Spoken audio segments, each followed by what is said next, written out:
తాకట్లో ఉన్న మీ బంగారాన్ని విడిపించి ఆ రోజు ఆన్లైన్ రేటుకి కొంటాం. Sharma gold company. నమస్కారం, సుమన్ టీవీకి స్వాగతం. ముందుగా సుమన్ టీవీ ప్రేక్షకులకు శ్రీ విశ్వావసునామ ఉగాది శుభాకాంక్షలు.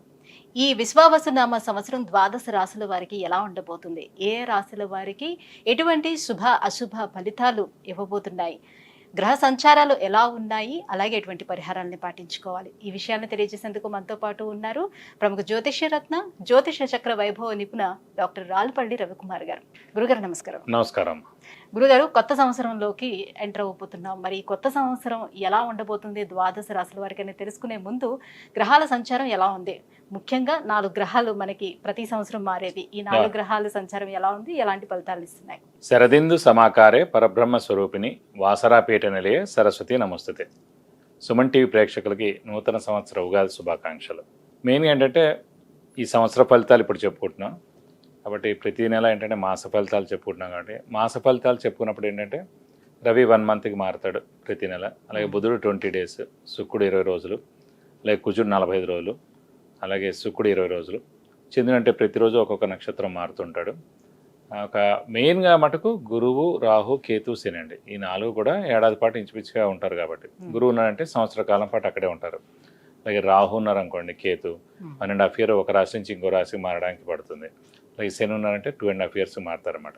కాబట్టి ముఖ్యంగా ఏంటంటే అందుకే ఈ సంవత్సర ఫలితాలు చెప్పుకున్నప్పుడు ఏంటంటే మెయిన్గా గురువు, రాహు, కేతు, శని యొక్క మార్పులు ఏంటనేవి తెలుసుకోవాలి.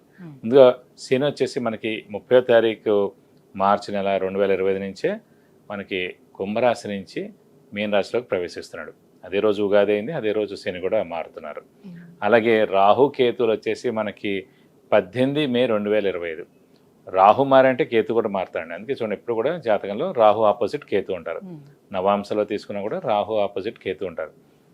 ఎవరైనా చేతితోటి వేసి ఇచ్చినప్పుడు మర్చిపోయి రాహుకి పక్కనే కేతు వేయడం, లేదంటే రాహుకి 3 గళ్ళు పక్కన కేతు వేయడం వేస్తూ ఉండొచ్చు తెలియక వాళ్ళకి. సో ఎప్పుడు అలా కాదండి, రాహు ఆపోజిటే కేతు ఉంటారు. ఇంకోటి ప్రతి గ్రహం కూడా క్లాక్ వైజ్ తిరుగుతుంది, ఒక్క రాహుకేతువులు మటుకు యాంటీ క్లాక్ వైజ్ తిరుగుతుందన్నమాట. కాబట్టి రాహుకేతువులు మటుకు ఏనార్థం ఒక రాశి నుంచి ఇంకో రాశి మారుతారు. అతనేమో 18 మే 2025 నుంచి ముఖ్యంగా రాహు వచ్చేసి మనకి కుంభరాశిలోకి వస్తాడు, అలాగే కేతు వచ్చేసి మనకి సింహరాశిలోకి వస్తారు. వీళ్ళిద్దరు కూడా ఏనార్థం పీరియడ్ అక్కడి నుంచి ఉంటారు 18th మే నుంచి. నెక్స్ట్ వచ్చేసి మన గురువు, ముఖ్యంగా ఏంటంటే గురువే ఇంపార్టెంట్. అందరూ అనుకుంటారు గురువు మార్పు వల్ల ఏమొస్తుంది.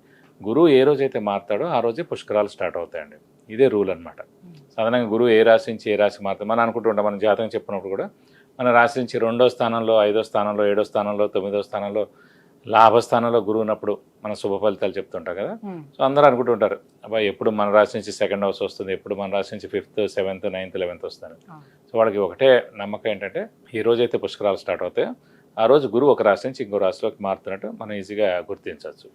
ఇంకోటి అంటే ముఖ్యంగా చాలామందికి అంటే ఇప్పుడు కొంతమందికి వివాహం కాని వారు ఉంటారు, సంతానం లేని వారు ఉంటారు, ఉన్నత చదువు గురించి వెళ్ళిన వాళ్ళు ఉంటారు, అలాగే ఫారెన్ విజిట్స్ కానీ, ట్రావెల్స్ కానీ, అంటే అసైన్మెంట్స్ కానీ గురించి వెళ్తారు, కొత్త జాబ్ గురించి, ప్రమోషన్స్ గురించి, అలాగే సంతానం, గృహం, వాహనం ఇవన్నీ కూడా మనం చెప్పుకోవాలంటే కనుక గురువు యొక్క మార్పుతోటే చెప్పాలన్నమాట. కొన్ని రాశుల వాళ్ళకి లాస్ట్ 2 ఏళ్ళు లేదనుకోండి, ఈ ఏడాది ఉంటుంది. అంటే ఆ ఏడాది వాళ్ళకి 2వ స్థానం కానీ, 5వ స్థానం కానీ, 7వ స్థానం కానీ, 9 కానీ, 11లోకి వచ్చినప్పుడు ఆ సంవత్సర కాలం పాటు. ఓవరాల్ గా అంటే ఈ 4 గ్రహాల మార్పుతోటి దేశవ్యాప్తంగా ఎటువంటి మార్పులు చోటు చేసుకునే అవకాశం ఉంటుంది, ఆర్థిక పరంగా కానివ్వండి? అంటే ఆర్థిక పరంగా ఇవన్నీ కూడా ఎక్సలెంట్గా ఉంటుంది. ఎందుకంటే బుధుడు మెయిన్ వ్యాపార కారకుడు ఎవరికైనా సరే. ఆర్థికానికేమో బుధుడు అవుతాడు, అలాగే గురువు కూడా అవుతాడు.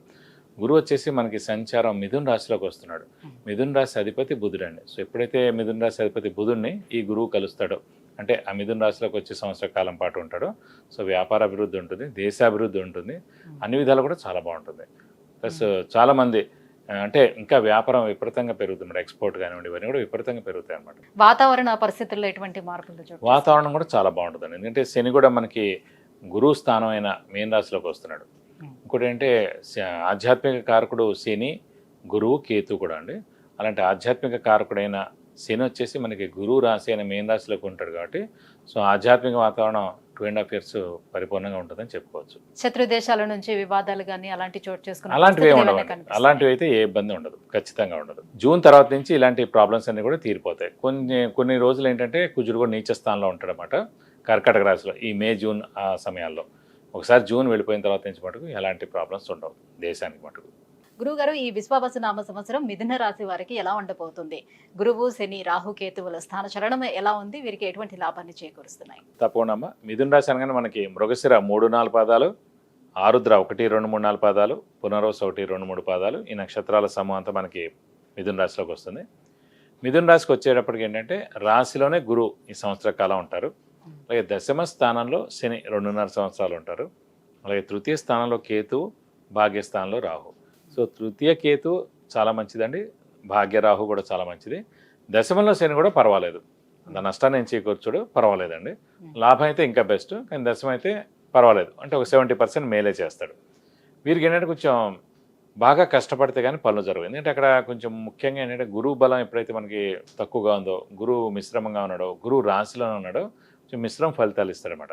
సో బాగా కష్టపడితే కానీ పనులు జరగకపోవడం, కొంచెం బద్ధకం ఉండడం, ఇలాంటివన్నీ జరుగుతుంటాయి అన్నమాట. కాబట్టి హార్డ్ వర్క్, స్మార్ట్ వర్క్ చేయడం, బాగా కష్టపడితే మటుకు తప్పకుండా మంచి ఫలితాలు వస్తాయన్నమాట. ఎందుకంటే శని దశమ స్థానంలో ఉన్నాడు. ఎవరికైతే లగ్నం నుంచి సాధారణంగా దశమ స్థానంలో శని ఉంటారో అప్స్ అండ్ డౌన్స్ ఉంటాయి. అలాగే వీరికి కూడా దశమ స్థానంలో ప్రస్తుతం శని ఉన్నాడు కాబట్టి అప్స్ అండ్ డౌన్స్ ఉంటాయి అన్నమాట లైఫ్లో. ఒకసారి అప్ వెళ్తారు, ఒకసారి డౌన్ అవుతాడు. కాబట్టి మనం జాగ్రత్తగా బేరీజ్ వేసుకుని, మనం జాగ్రత్తగా ఆలోచించుకుని చేస్తే కనుక తప్పకుండా బాగుంటుందని చెప్పుకోవాలి. ఎందుకంటే తృతీయకేతు, భాగ్యరాహు కూడా చాలా మంచి ఫలితాలు ఇస్తారు. రాశిలో గురువును కూడా తీర్థయాత్రలు చేయడం, దైవ దర్శనం చేసుకోవడం, గురువుని దర్శించుకోవడం, గురువు యొక్క బ్లెస్సింగ్స్ పొందడం ఉంటుంది అన్నమాట. అంటే మనకు ఒక 40% బలం అన్నట్టు గురువు. గురువు అనే గ్రహమే దైవబలం అండి, దైవానుగ్రహం అన్నీ కూడా గురువే అనమాట. అలాంటి గురువు మనకి రాశిలోనే ఉన్నాడు కాబట్టి కొంచెం మిశ్రమ ఫలితాలు ఇస్తారన్నమాట. ఏదైనా సరే ఆచితూచి మెలగడం. ఇప్పుడు వ్యాపారస్తులు ఉన్నారు, వారికి మిశ్రమ ఫలితాలు ఇస్తారు. కాబట్టి ఎక్స్పాన్షన్గా వెళ్ళకపోవడం, కొత్త వ్యాపారం చేయకపోవడం మంచిది. అలాగే స్పెక్యులేషన్ జోలికి వెళ్ళకూడదు, అలాగే షూరిటీస్ పెట్టకూడదు, మధ్యవర్తిత్వం వహించకూడదు. అలాగే అంటే రిస్క్ అనేది మటుకు చేయకూడదు. ఎందుకంటే రిస్క్ ఎప్పుడు చేయాలంటే శని పరిపూర్ణంగా బలం ఉన్నా, లేదంటే గురువు పరిపూర్ణంగా బలంగా ఉన్నప్పుడు, రెండిట్లో ఎవరైనా ఒకరు బలంగా గట్టిగా ఉంటే కనుక రిస్క్ చేయొచ్చండి. ఆ స్పెక్యులేషన్ అవ్వచ్చు, ఏదైనా అవ్వచ్చు. కానీ ఎప్పుడైతే రెండు బలాలు కొంచెం తక్కువగా ఉంటాయో అప్పుడు ఎప్పుడు రిస్క్ చేయకూడదు అన్నమాట. అది మెయిన్గా సినిమా వాళ్ళు కావచ్చు, వ్యాపారస్తులు కావచ్చు, అలాగే రాజకీయ నాయకులు కావచ్చు, ఎవరైనా సరే. సో వీరందరూ కూడా ఎవరైతే ఉన్నారో వీరందరూ కూడా మిశ్రమంగా ఉంటుంది. ఎందుకంటే విద్యార్థులకు కానివ్వండి, అలాగే రాజకీయ నాయకులు, క్రీడాకారులు, వ్యాపారస్తులు, దీని ఏమంటారు ముఖ్యంగా పత్రికా రంగం, యూట్యూబ్ రంగం, మీడియా రంగం, సినిమా రంగం వారికి కూడా మిశ్రమంగా ఉంటుందని చెప్పుకోవాలి. మరి ఆర్థికంగా ఎలా ఉండే అవకాశం ఉంటుంది వీళ్ళకి? ఆర్థికంగా అంటే కూడా మెయిన్ ఏంటంటే గురువే ధనకారకుడు అండి. ఎవరికైనా సరే సాధారణంగా జాతకరీత్యా గురువు ధనకారకుడు అనమాట. సో ఆర్థికం అంటేనే ధనం అనమాట. కాబట్టి అంటే వీరికి మిశ్రమంగా ఉంటుందని చెప్పుకోవాలి. కొత్త అప్పులు చేయాల్సి ఉంటుంది, బాకీలు వసూలు అవ్వవు, అలాగే అప్పులు వాళ్ళ బెడత తప్పదు. సో అప్పులు అనేవి ఇంకా పెరుగుతూనే ఉంటాయి కానీ తరగవు. ప్రస్తుతం ఈ సంవత్సరం అనమాట. మళ్ళీ నెక్స్ట్ ఏటా ద్వితీయ స్థానంలోకి వస్తాడు, అప్పుడు ఇంకా అత్యద్భుతంగా ఉంటుంది. అంటే ఈ సంవత్సర కాలం మటు కొంచెం మిశ్రమంగా ఉంటుందని చెప్పుకోవాలి.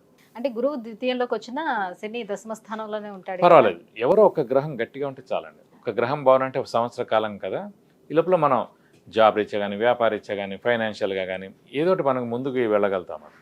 సో అప్పుడు వేరేది బలం లేకపోయినా పర్వాలేదు. అయితే దశమ స్థానంలో ఉన్నటువంటి శని ఉద్యోగస్తులకి ఎటువంటి ఫలితాలు ఇస్తాడు? సాధారణంగా ఉద్యోగ కారకుడే శని అండి.